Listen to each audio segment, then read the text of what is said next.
morning, children. Welcome back to online class. And today I am going to take a class of class 7,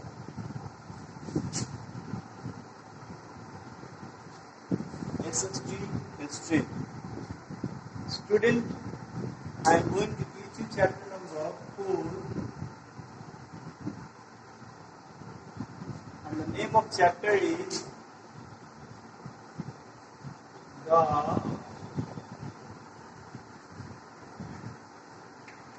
creation of an empire. ठीक है? क्या है? The creation of an empire.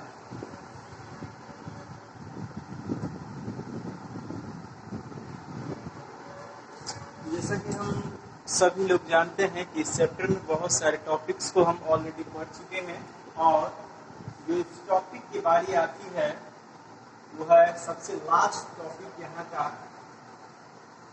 And सबसे पहले एक छोटा सा recap मैं आप लोगों को दूँ. रिकैप में हम लोगों ने पढ़ा हुआ है बादशाह के बारे में.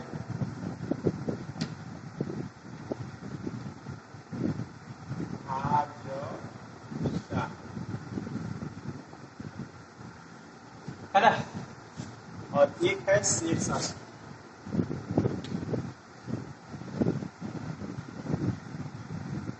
शेरशाह,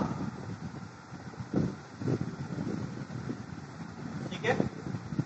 बादशाह का मतलब बाबर के बारे में हम लोगों ने पढ़ा है. एच मतलब हुमायूं के बारे में पढ़ा है. ये मतलब अकबर के बारे में पढ़ा है. जे मतलब जहांगीर के बारे में पढ़ा है. एस मतलब शाहजहां के बारे में पढ़ा है. और ये मतलब औरंगजेब के बारे में हम लोगों ने पढ़ाई किया हुआ है. तो ये सबसे लास्ट जो टॉपिक है आज का, वो मैं आप लोगों के सामने लेकर के आया हूँ. तो लास्ट टॉपिक है अग्रेरियन स्ट्रक्चर.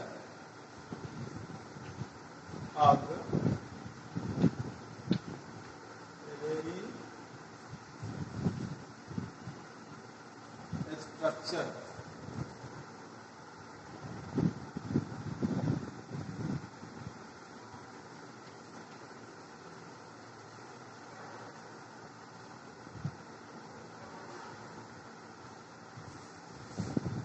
इस चैप्टर में आखिरकार हमें क्या करना है?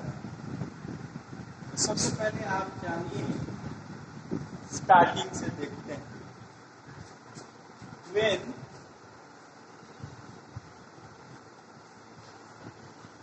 the Mughal Empire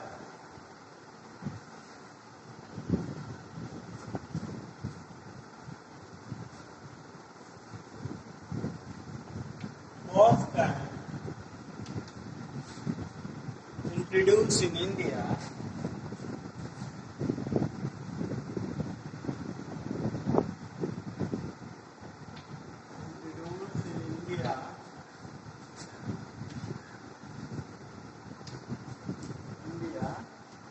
that time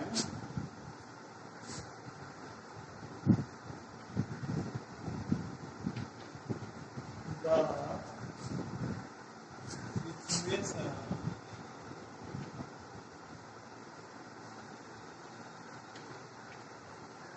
of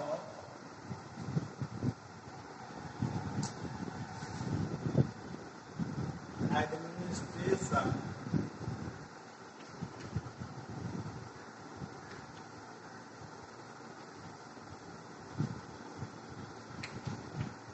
was not good.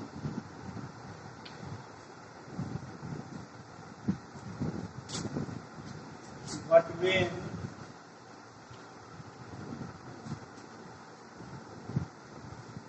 Sher Shah Suri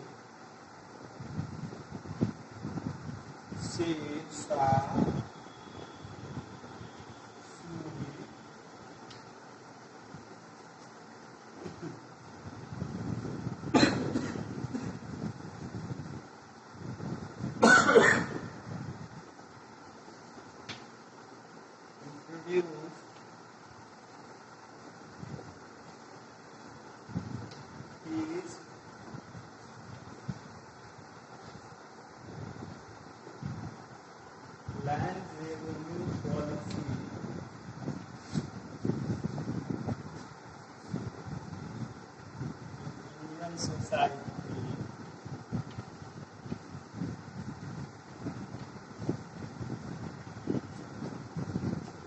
Akbar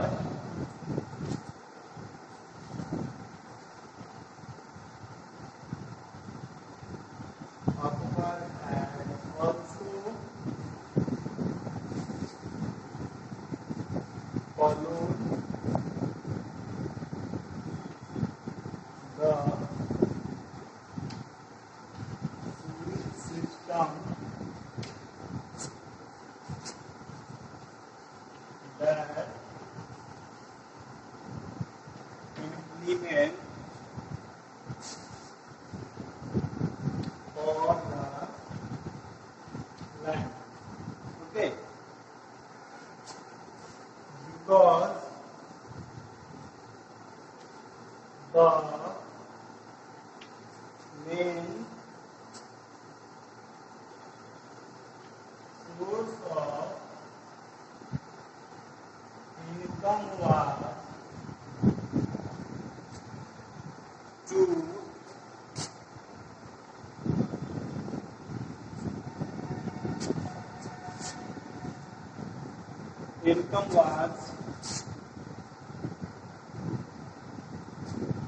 because the main source of income was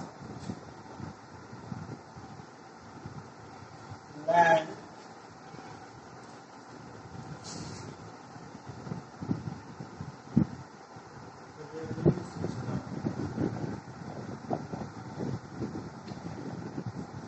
Okay.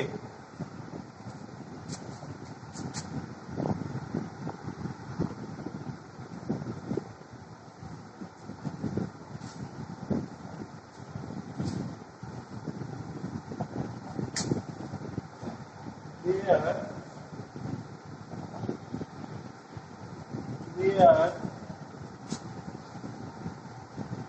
four types of land on that time, and they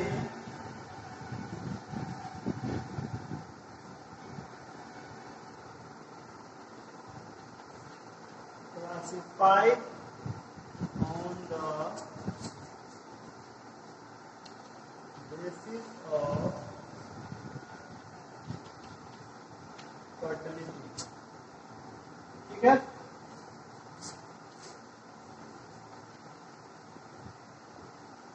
measure of the land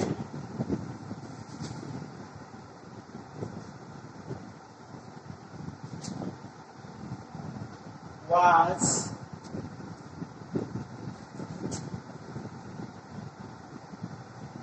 measured as bigha.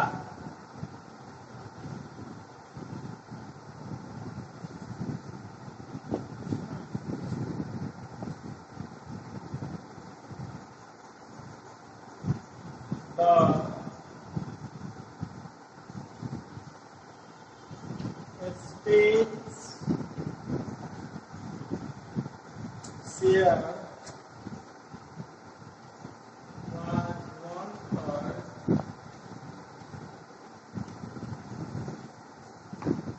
1/3 of average produce.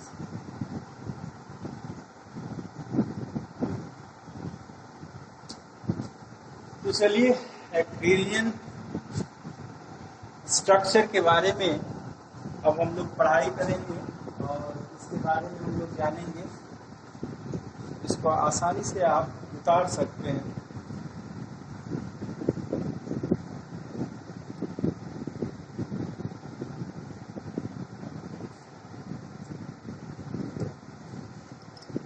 तो चलिए प्रारंभ करते हैं आज का ये topic. इसका नाम है एग्रीरियन स्ट्रक्चर. सबसे पहले आपको बात बता दें कि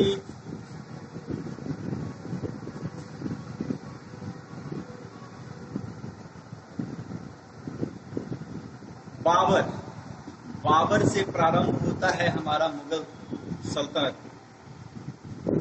मुगल पीरियड जो है स्टार्टिंग होता है बाबर, यानी कि बाबर का काल जो है वह एक नींव के रूप में माना जाता है मुगल एम्पायर का।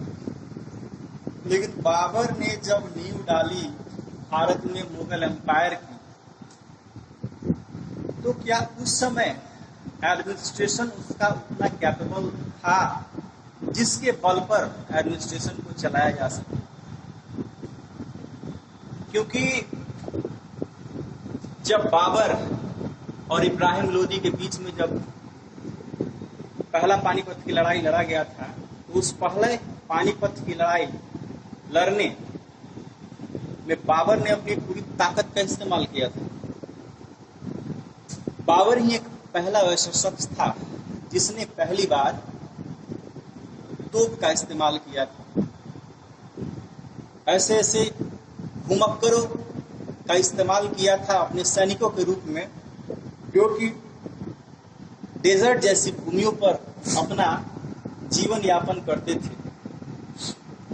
2-3 दिन तक तो बिना पानी के ही रह सकते थे। इतने रक्तपात किया उसने, कितने चीजों को उसने कुचल दिया, कितने सैनिकों को उसने मरवाया, और उसकी नीति, उसका डिसिप्लिन इतना तगड़ा था। फिर से उसकी लीडरशिप की जो क्वालिटी थी वह लोदी से कहीं ज्यादा अच्छा था। प्रारंभ में जैसे उसके चाचा ने, किसके चाचा ने, इब्राहिम लोदी के चाचा ने इसको बाबर को इनवाइट किया और सोचा कि इसको इनवाइट करके यहां से हम जीत लेंगे इब्राहिम लोदी के राष्ट्र को, और इब्राहिम लोदी वापस लौट जाएगा और फिर बाबर भी अपने घर वापस लौट जाएगा। लेकिन ऐसा नहीं हुआ। इब्राहिम लोदी एक ऐसा शासक था जो कि अपना राज्य जो है वह विस्तारीकरण करता जा रहा था। साथ ही उसकी कुछ बैड पॉलिटिक्स के कारण कुछ चीजें थी वो अलग सी हो गई थी, और यही चीजें और भी सारे जितने रियासत के लोग थे उनको यह पसंद नहीं था। साथ ही बाबर ने नींव तो रख दिया, फिर बाबर के बाद हुमायूं बन गया। लेकिन बाबर और हुमायूं ने वो सारी चीजें यहाँ की नहीं जानी कि साम्राज्य विस्तार तो जरूर होगा, साम्राज्य आगे भी बढ़ेगा, लेकिन उतने बड़े साम्राज्य को संभालने के लिए सैनिकों की संख्या ज्यादा होगी, और सैनिक तभी रहेंगे हमारे पास जब उनको अच्छा खासा वेतन मिलेगा। तो आखिरकार उनको वेतन और ये भत्ता कैसे मिलता? तो यही एक लैंड रेवेन्यू, एक शासन व्यवस्था थी जिसके कारण राज दरबार को पैसा जाता था। एक इनकम का सोर्स था उनके पास इसी का। तो हुमायूं के बाद यहाँ अकबर आया, और हुमायूं के बाद में शेरशाह सूरी का काल आया, और शेरशाह सूरी ने लैंड रेवेन्यू में बहुत ही अच्छा सुधार किया। उसने यह भी सुधार किया, फेमनाइन होता, फ्लड होता, उस समय कुछ रियायत बढ़ता जाए हमारी जनता को। बहुत सारी चीजें जो है वह उथल पुथल भी हुई, नई चीजें भी आई। टोडरमल उसके साथ थे उस समय।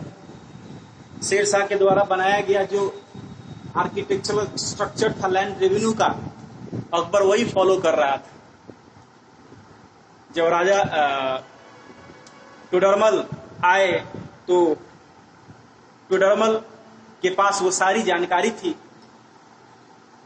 जमीनात के बारे में कि कैसे कैसे जमीन है यहाँ, उनको क्या क्या परेशानियां झेलनी पड़ती है, साथ ही कौन सी मिट्टी सबसे ज्यादा उपज है, कौन सी मिट्टी में कौन सा फसल है, किधर कैसा रेवेन्यू लगाना चाहिए, किधर फ्लड आने की संभावना है, ड्रॉट्स आने की संभावना है। ये सारी जानकारी टोडरमल को थी, और इसकी मदद से अकबर ने सारी चीजों को फॉलो किया और एडमिनिस्ट्रेशन को अच्छा सा एक रूप दिया। जमीन को नापने का भी व्यवस्था वैसे ही था। बैम्बू की वजह से हाथ से पहले नापा जाता था स्टिक से, और बैम्बू उसका एक बड़ा सा एक रूप होता था, बीघा पर जमीन होता था, जैसे आज भी होता है ना, 20 धूर का 1 कट्ठा होता है और 1 बीघा का 20 कट्ठा हो जाता है। तो इस टाइप से उस समय भी था, और इस तरह से अकबर ने इस सिस्टम को फॉलो करते हुए अपने चीजों को आगे बढ़ाया। चलिए आइए देखते हैं। When the Mughal first time introduced in India, that time the situation of administration was not good. पहली बार जब यहाँ पे हुए तो उनको उस समय कोई भी ऐसा यहाँ का एक्सपीरियंस नहीं था, और due to lack of experience ये सारी चीजें होती चली गई, आगे बढ़ती चली गई। But Sher Shah Suri introduce is land revenue policy in India. लेकिन शेर शाह सूरी ने अपनी नई पॉलिसी को जैसे जैसे यहाँ इम्प्लीमेंट किया, उसके कारण उसके इनकम भी सामने आए, और देखा गया अकबर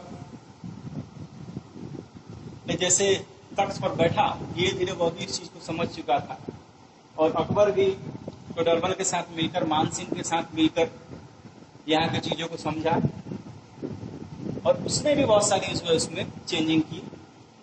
तब जाकर मेजरमेंट का सिस्टम आगे बढ़ा, मेजर किया बीघा के रूप में, कट्ठा के रूप में, और इस तरह से एग्रीगेशन स्ट्रक्चर जो है वह सामने आया। तो इस टॉपिक के साथ आज का ये क्लास समाप्त होता है। तो जितने सारे स्टूडेंट हैं ये आप कर सकते हैं पूरे क्वेश्चन आंसर, और जो नहीं होंगे क्वेश्चन आंसर, जैसे कि एक स्टूडेंट चांदनी ने मुझसे एक सवाल पूछा था जिसका जवाब अब नेक्स्ट क्लास में उसको मिलेगा। तब तक के लिए खुश रहें और कोरोना से बचते रहें।